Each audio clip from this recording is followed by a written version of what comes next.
एक खंडहर नुमा घर जिसकी दीवारें जर्जर हो चुकी थी। मेघना अपने घर में अपनी माँ के साथ एक कमरे में सोई हुई थी। नींद में भी उसके चेहरे पर एक अजीब सा डर था। डर के मारे वो पसीने से भीग चुकी थी। तभी अचानक वो बहुत जोर से चिल्ला कर उठी और उसने देखा कि उसका फोन लगातार बज रहा है। फोन में उसकी फ्रेंड शीतल की कॉल आ रही थी। उसने हांफते हुए उसकी कॉल रिसीव की। हेलो मेघना, क्या हुआ तुझे? तू इस तरह हाफ क्यों रही है? सब ठीक तो है ना? पता नहीं शीतल, मैंने तुम्हें वो सपना बताया था, याद है? वो जगह बार बार मेरे सपनों में क्यों आती है? ऐसा लग रहा है कोई मुझे बुला रहा है। मुझे बहुत डर लग रहा है यार, बार बार वही सपना। कैसे हो सकता है ये? अरे बाबा, ये तेरे मन का वहम है। एक बार जिस चीज का डर मन में बैठ जाता है तो निकल नहीं पाता। तू बार बार उस चीज के बारे में सोचती है, इसलिए तुझे बार बार वो जगह सपने में दिखाई देती है। तू चिंता मत कर, सब कुछ बिल्कुल ठीक है। और मैंने तुझे इसलिए कॉल की थी कि आज शाम को हम घूमने जा रहे हैं, तो चुपचाप हमारे साथ आ जाना। अरे लेकिन माँ को अकेले छोड़कर कैसे आऊँ? तुझे तो पता है ना माँ की हालत के बारे में। हाँ बाबा, पता है, लेकिन एक दिन के लिए मैनेज कर लेना। अपनी पड़ोस वाली आंटी को बोल दे, एक दिन के लिए वो आंटी का ध्यान रख लेंगी। वो भी तो बहुत बार अपने बेटे को तेरे पास छोड़कर जाती हैं। अच्छा ठीक है, शाम को मिलते हैं। शाम को मेघना अपने दोस्तों के साथ घूमने के लिए निकल गई। विक्की, समीर, नैतिक, शीतल और मेघना, पांचों दोस्त अपनी गाड़ी में एंजॉय करते हुए मेहरगढ़ की ओर निकल गए। मगर मेघना का मन अभी भी बेचैन था। अरे बाबा, क्या हो गया है तुझे? आज तो हम ट्रिप के लिए जा रहे हैं, तब भी तू खुश नहीं है। किस लिए इतनी परेशान है? कुछ नहीं यार, लेकिन कुछ अजीब सा लग रहा है, जैसे कोई तो अनहोनी होने वाली है। कोई तो है जो मुझ पर नजर रखे हुए है। अरे यार, तू क्या देखने लगी है आजकल, जो तेरा दिमाग ऐसा हो गया है? थोड़ी कम भूतिया नॉवेल्स पढ़ा कर तो तेरा दिमाग थोड़ा ठिकाने रहेगा। पता नहीं कैसी अजीब अजीब बातें सोचती रहती है। रात को रोड बिल्कुल खाली था, तो समीर फुल स्पीड में गाड़ी भगा रहा था। तभी अचानक रास्ते पर उसकी गाड़ी बंद पड़ गई। अरे यार, अब ये गाड़ी कैसे बंद पड़ गई? पिछले हफ्ते ही तो सर्विसिंग कराई थी इसकी, टैंक भी फुल है। रुक, मैं देखता हूँ, तू जल्दी से टॉर्च लेकर आ। समीर ने टॉर्च निकाली और विकी ने गाड़ी को चेक किया तो गाड़ी का इंजन पूरी तरह गर्म हो चुका था और अंदर की तार भी जल चुकी थी। अरे यार, तार भी जल गई। अब तो जब तक मैकेनिक इसे आकर ठीक नहीं करेगा तब तक ये स्टार्ट नहीं होगी। और मुझे लगता नहीं कि इस टाइम यहाँ पर कोई मैकेनिक मिलेगा। पूरा खेत और जंगल का इलाका है ये। आज रात बिताने के लिए आसपास कोई जगह देखनी होगी। शायद खेत के बीच कोई झोपड़ी वगैरह बनी हुई हो। बताओ, अब तुम लोग क्या करना है? गाड़ी के अंदर बैठकर ही पूरी रात बितानी है या रुकने के लिए कोई जगह ढूंढनी है? रुकने के लिए कोई जगह ही ढूंढनी पड़ेगी, क्योंकि आधी रात को इस तरह रास्ते के बीच गाड़ी के अंदर रुकना भी सेफ नहीं है। गाइस, ये इस जगह को मैं जानती हूँ। ये वही जगह है यार जो मेरे सपने में आती है, और जो महल मुझे दिखाई देता है वो भी यहाँ पर है। मुझे बहुत डर लग रहा है यार। ओह कम ऑन यार मेघना, तू कहाँ सपने को रियलिटी से जोड़ रही है? ऐसा कुछ भी नहीं है। देख तो, पूरा खेत और जंगल का इलाका है ये। यहाँ पर कहाँ तेरा वो महल आएगा? अरे नहीं नहीं, मेघना मैडम बोल रही है तो महल तो यहाँ पर जरूर होगा। यार मेघना, मुझे तो लगता है तुझे किसी साइकियाट्रिस्ट की जरूरत है। पता नहीं क्या क्या सोचती है और क्या क्या बोलती है। यहाँ दूर दूर तक हमें कुछ दिखाई नहीं दे रहा और तू कह रही है कि यहाँ वो महल है जो तेरे सपने में आता है। सपनों की दुनिया में नहीं है तू, हकीकत है ये। तुम्हें मेरी बात मजाक लग रही है ना? लेकिन मैं जानती हूँ कि ये वही जगह है, और मुझे ये भी पता है कि वो महल कहाँ पर है। अगर यकीन नहीं मुझ पर तो मैं तुम्हें वहाँ लेकर चलती हूँ। मैंने इस पूरी जगह को अपने सपनों में अच्छे से देखा है। अच्छा तो ठीक है, फिर लेकर चला मैं वहाँ। और अगर हमें आज तेरा महल नहीं मिला तो पक्का तुझे साइकियाट्रिस्ट के पास लेकर ही जाएंगे। हमें भी पागल कर दिया है तूने। मेघना के साथ वे सब गाड़ी से उतरे। मानव ने गाड़ी को लॉक किया और मेघना उन्हें जंगल के रास्ते से होते हुए दाएं तरफ ले गई। थोड़ी देर तक तो उन्हें वहां कुछ भी दिखाई नहीं दिया। देखो देखो, कितना बड़ा महल है ना यहाँ पर। मेघना, क्यों फालतू के चक्कर कटवा रही है इतनी रात को? कुछ भी तो नहीं है यहाँ। बस थोड़ी दूर और सामने ही वो महल है। वो सब अब मेघना से इरिटेट होने लगे थे, मगर जैसे ही वो थोड़े आगे बढ़े तो सामने सचमुच एक महल था। उस महल को देखकर वो सब चौंक गए और मेघना की आंखें फटी की फटी रह गईं। मैंने कहा था ना, ये वही जगह है और मैं जानती हूँ ये महल मुझे खुद अपने पास खींच कर लाया है। मेरी जिंदगी का कोई राज यहाँ छुपा है, इसलिए इस महल ने मुझे अपने पास बुलाया है। मेघना यार, हो सकता है कि ये सब बस एक कोइंसिडेंस हो, और अगर तुम्हें लगता है कि इसका वास्ता तुम्हारी जिंदगी से है तो चलो महल के अंदर जाकर देख लेते हैं। वैसे भी आज रात रुकने के लिए हमारे पास कोई जगह भी तो नहीं है, तो हम आज की रात यहीं बिता लेंगे। मेघना उन सबके साथ आगे बढ़ी। तभी सामने से उन्हें एक बूढ़ा आदमी दिखाई दिया जिसके हाथ में एक जलती हुई लालटेन थी। वो इतना बूढ़ा था कि चलते हुए पूरा शरीर कांप रहा था, पर चेहरे पर एक अजीब सी गंभीरता थी। वो गुस्से में उनकी ओर बढ़ा। जानते नहीं हो क्या इस जगह के बारे में? क्यों अपनी मौत को न्योता देने आए हो? शांत है वो इतने सालों से, अगर जाग गई तो किसी को नहीं छोड़ेगी। अरे अंकल, ये ऐसी लोकेशंस पर आपके जैसे लालटेन वाले बुढ़े फिक्स होते हैं क्या? बेफालतू में डराने आ जाते हो। और मुझे समझ नहीं आ रहा, जब ये जगह इतनी खतरनाक है तो रात के 12 बजे आप महल के पास क्या कर रहे हो? आपकी उम्र हो गई है चाचा, अपने घर जाओ और जाकर सो जाओ आराम से। बूढ़ा कांपती हुई आवाज में उन पर चेतावनी देता हुआ वहां से निकल गया। वो पांचों महल की तरफ बढ़े। मेघना ने पीछे मुड़कर देखा तो वो बूढ़ा आदमी मेघना की तरफ ही देख रहा था। उसने मेघना को एक अजीब सी मुस्कान दी। वो मुस्कान मेघना को और भयभीत कर गई। वे पांचों अब महल के दरवाजे पर पहुंचे। दरवाजे पर ढेर सारे ताबीज बंधे हुए थे। ये ताबीज ऐसा लगता है जैसे किसी शक्ति को अंदर रोक कर रखने के लिए इन्हें बांधा गया है। अरे यार, अब तो जो भी हो, इन ताबीजों को तोड़कर ही अंदर जाना पड़ेगा, वरना तेरे सपने की सच्चाई कैसे पता चलेगी कि किसने तुझे यहाँ बुलाया है? समीर ने बिना कुछ सोचे समझे उन ताबीजों को तोड़ दिया। उसने महल का दरवाजा खोला। वो जैसे ही महल के अंदर पहुंचे तो वहां घुप अंधेरा था। विक्की ने अपने बैग से टॉर्च निकालकर उसे जलाया तो महल में हर तरफ जाले लगे हुए थे और पूरा महल मानो धूल की चादर में लिपटा हुआ था। हर तरफ से एक अजीब सी किरकिर की आवाज गूंज रही थी।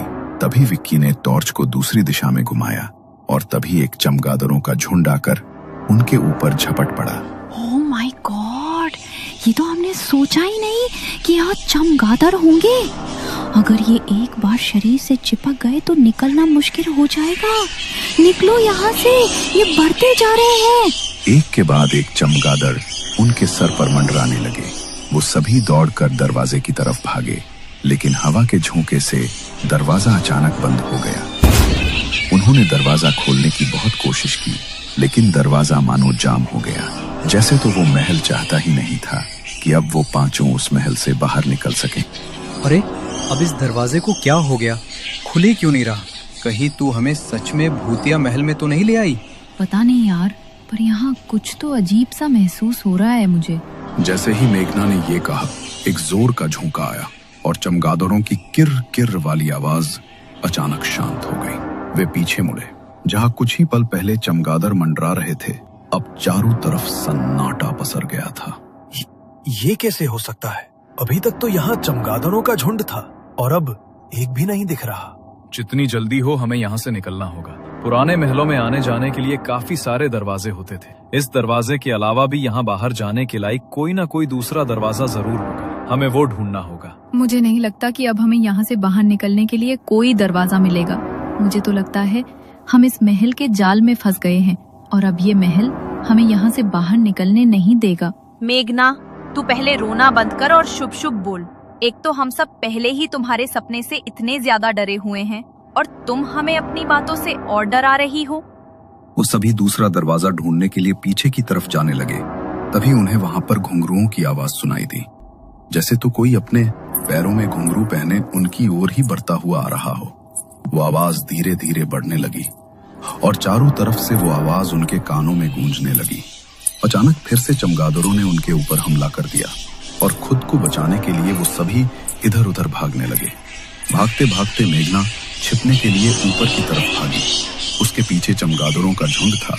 उसने देखा कि सामने एक कमरे का दरवाजा खुला है, तो वो चमगादड़ों से बचने के लिए सामने के उस कमरे में चली गई और अंदर से दरवाजे को बंद कर लिया। वो अभी भी बुरी तरह हाँफ रही थी। उसने कुछ देर वहां चैन की सांस ली। तभी उसके कानों में एक आवाज पड़ी, जैसे तो कोई बड़ी दर्द भरी आवाज में कुछ गा रहा हो। ये कैसी आवाज आ रही है? ये गाने की आवाज तो मुझे मेरे सपने में भी सुनाई देती है, जैसे कोई बहुत दर्द में हो। लेकिन मेरे अलावा यहाँ पर और कौन है? कहीं कोई आत्मा तो नहीं? या कहीं ये चारों ही तो मुझे डराने की कोशिश नहीं कर रहे? शीतल, विकी, समीर, नैतिक, तुम लोग मुझे डराने की कोशिश कर रहे हो ना? देखो प्लीज अपना मजाक बंद करो, मुझे सच में डर लग रहा है। मेघना को उसकी बात का कोई जवाब नहीं मिला। तभी उसे कमरे में घुंघरू की आवाज सुनाई दी। उसने पलट कर देखा तो कमरे की खिड़की बड़ी ही तेज आवाज के साथ खुली। कमरे के अंदर जैसे ही चांद की हल्की रोशनी पड़ी तो दूसरी तरफ एक परछाई उभरी, बिखरे बाल और नृत्य करती हुई एक स्त्री। उस परछाई को देखकर मेघना मानो उसकी ओर ही खिंचती चली गई। मेघना ने कमरे में अंदर की तरफ बढ़कर देखा तो एक बड़ी ही खूबसूरत नर्तकी के कपड़े पहनी एक औरत उसकी ओर पीठ करके खूब सुंदर नृत्य कर रही थी। उसके घुंघरू की आवाज और संगीत की धुन उस पूरे कमरे में गूंज रही थी। मेघना एक टकटकी लगाकर बस उसे ही देखे जा रही थी। तभी अचानक उसने नृत्य करना बंद कर दिया और अचानक वो मेघना की तरफ पलटी। उसका चेहरा बेहद भयानक था। आंखों की पुतलियां पलटकर ऊपर को हो चुकी थी और चेहरे का मांस गलकर उसके भीतर कीड़े रेंग रहे थे। शरीर पर भी हर जगह कीड़े लिपटकर उसके सड़े हुए मांस को खा रहे थे। उसका इतना भयानक चेहरा देखकर मेघना की चीख निकल गई। वो औरत अचानक से मेघना के ऊपर झपटी, मगर इससे पहले वो उसे कुछ नुकसान पहुंचा पाती, अचानक से कमरे का दरवाजा खुला और वो औरत कहीं गायब हो गई। मेघना ने देखा तो उसके दोस्त भागते हुए उसके पास आ रहे थे। उन्हें देखकर उसका मन कुछ शांत हुआ और वो जल्दी से उठी। अच्छा हुआ तुम मिल रही हमें, ये जगह बहुत खतरनाक है। तुम सच कह रही थी, कुछ तो अजीब है इस जगह में, मगर पता नहीं तुम्हारे सपने से इसका क्या वास्ता है। उठो और जल्दी चलो यहाँ से। नैतिक ने मेघना का हाथ पकड़ा और वो पांचों वहां से नीचे की तरफ भागे। बाहर जाने का दरवाजा अभी भी खुलने का नाम नहीं ले रहा था, मगर उन सब ने मिलकर जोर लगाया तो दरवाजा खुल गया। वो जल्दी से भागकर अपनी गाड़ी में बैठ गए। पहले उनकी जो गाड़ी स्टार्ट नहीं हो रही थी वो अब एक बार में ही स्टार्ट हो गई। उसी वक्त वो लोग वहां से निकल गए, मगर वहां से निकलने के बाद भी मेघना के चेहरे पर एक अजीब सा डर था। वो बहुत बुरी तरह सहमी हुई थी। मैं जानती हूँ मेघना कि तुम्हारे सपनों का आज हकीकत से सामना हुआ है। ये तो हम भी नहीं समझ पा रहे कि ऐसा कैसे हो सकता है, लेकिन तुम डरो मत, हम वहाँ से वापस आ गए हैं। प्लीज तुम रिलैक्स हो जाओ। मेघना ने शीतल की तरफ देखा, मगर उसकी बात का उसने कोई जवाब नहीं दिया। वो लोग पहले ही 6 घंटे की ड्राइव करके वहां पहुंचे थे और वापस आते हुए भी उन्हें गाड़ी चलाते हुए लगभग 4 घंटे बीत चुके थे। सुबह की हल्की हल्की रोशनी होने लगी थी। तभी समीर में एक ढाबे के पास अपनी गाड़ी रोकी। यार बहुत भूख लग रही है, चलो कुछ खा लेते हैं। वैसे भी कल रात से दिमाग खराब चल रहा है मेरा। अरे तो अभी भी क्यों बुत बनकर बैठी है? जो बीत गया सो बीत गया, चलो खाना खाने चलते हैं, मुझे तो बहुत भूख लगी है। उनके कहने पर मेघना गाड़ी से उतर गई, लेकिन उसके चेहरे पर कोई भाव नहीं था। वो ढाबे के अंदर जाकर खाने के लिए बैठे। टेबल पर खाना सर्व हुआ। मेघना के सामने पानी का भरा गिलास रखा था। उसने जैसे ही उसके अंदर देखा तो उसमें उसे उसी औरत की परछाई दिखाई दी जो पीछे से उसकी ओर झपट रही थी। ये देखकर मेघना ने उस गिलास को उठाकर दूर फेंक दिया और जोर जोर से चिल्लाने लगी। उसका पूरा शरीर कांपने लगा और पसीने से भीग गया। उसके ऐसी हालत देखकर उसके दोस्त भी बुरी तरह घबरा गए। वो मुझे मार डालेगी, वो यहाँ तक मेरे पीछे आ गई है। मुझे उससे बचा लो, वो मुझे मार डालेगी। कोई तुम्हें नुकसान नहीं पहुंचाएगा मेघना, यहाँ कोई नहीं है। प्लीज डरना बंद करो। कल जो हुआ उसे भूल जाओ। हम सब तुम्हारे साथ हैं, तुम्हें कुछ नहीं होगा। गाइस प्लीज चलते हैं यहाँ से। मेघना की हालत देखो। मेघना की हालत देखकर वो सब वहां से निकल गए। सबसे पहले उन्होंने मेघना को उसके घर ड्रॉप किया। मेघना की बीमार माँ अपने बिस्तर पर लेटी सोई हुई थी। मेघना ने अपनी माँ और अपने बंजर घर की हालत देखी तो परेशान होकर चारपाई पर बैठ गई। समझ नहीं आता ये कैसी जिंदगी दी है भगवान ने मुझे। पैदा हुई तो पापा को छीन लिया और जब से होश संभाला तब से माँ को इस चारपाई पर ही देखा। पता नहीं माँ कभी ठीक हो पाएंगी या नहीं। मैंने कौन से बुरे कर्म किए होंगे कि माँ को इतना दुख सहना पड़ा। और कल रात जो हुआ उसके बाद तो मेरा मन और ज्यादा घबरा रहा है। मेघना की आवाज सुनते ही उसकी माँ की नींद टूट गई। वे धीरे धीरे अपने बिस्तर से उठी और लड़खड़ाती आवाज में मेघना को पुकारने लगी। आ गई तू, जरा मुझे एक गिलास पानी दे दे। मेघना ने सहारा देकर अपनी माँ को उठाया और उसे पानी पिलाया। उसकी माँ की हालत इतनी खराब थी कि पानी पीते हुए भी आधा पानी उनके मुंह से नीचे गिर रहा था। मेघना हर रोज अपनी माँ की हालत देखकर रोने लगती थी। ना तो इतने सालों से उसकी माँ की हालत में कोई सुधार आया था और ना ही भगवान उन्हें अपने पास बुलाता था। अपनी माँ का दुख देखकर मेघना हर दिन तड़पती थी। रात हुई मगर मेघना के दिमाग से कल रात की बातें नहीं जा रही थी। उसे बार बार आंखें बंद करते ही वो जगह और वो औरत अपनी आंखों के सामने दिखाई दे रही थी। आखिर क्यों दिखती है मुझे वो जगह, और वो मेरा वहम भी नहीं है? उस जगह को कल मैंने अपनी आंखों से देखा है और वही औरत, वही नृत्य, वही गाने की आवाज। बार बार मुझे ऐसा क्यों लग रहा है कि उसका नाता मेरे अतीत से जुड़ा हुआ है? कुछ बुरा, कुछ बहुत बुरा। ये सब सोचते सोचते मेघना की आंख लग गई। बड़ी मुश्किल से उसे आज नींद आई थी मगर जैसे ही वो गहरी नींद में जाने लगी तभी उसे दरवाजे पर ठक ठक की आवाज सुनाई दी। उस आवाज से वो अचानक से नींद में हड़बड़ा कर उठी। कुछ पल के लिए वो आवाज शांत हो गई। मेघना को लगा शायद वो कोई ऐसा सपना देख रही थी मगर वो जैसे ही दोबारा अपनी आंखें बंद करने लगी तभी फिर से दरवाजे पर ठक ठक की वही आवाज हुई। इतनी रात को दरवाजे पर कौन आया होगा? अगर मैं दरवाजा नहीं खोलूंगी तो माँ की नींद टूट जाएगी। माँ की नींद न टूट जाए इसलिए मेघना ने दरवाजा खोल दिया मगर दरवाजे के बाहर उसने जो देखा वो देखकर उसकी रूह कांप गई। नर्तकी के कपड़े पहने एक औरत अपने चेहरे पर घूंघट लिए ठीक उसके सामने खड़ी थी। मेघना ने कांपती हुई आवाज में उससे पूछा, कौन हो तुम? इतनी रात को यहाँ क्या कर रही हो? मेघना के इतना पूछते ही उसने कसकर मेघना का हाथ पकड़ लिया। हवा के झोंके से उसके चेहरे का घूंघट हटा तो मेघना की जान उसके हलक में अटक गई। उसका चेहरा ठीक वैसा ही था मेघना को जो आत्मा महल में दिखाई दी थी। आंखें ऊपर की ओर पलटी हुई और चेहरे और शरीर का मांस सड़ा हुआ जिस पर कीड़े रेंग रहे थे। मेघना ने उससे अपना हाथ छुड़ाने की कोशिश की मगर तभी उस भयानक औरत के मुंह से एक काले रंग का धुआं निकला। मेघना अचानक हवा में ऊपर उठी और उसके शरीर में वो काला धुआं जाकर समा गया। मेघना वहीं पर निढाल होकर गिर पड़ी और उसके घर का दरवाजा खुद ब खुद एक तेज हवा के झोंके के साथ बंद हो गया।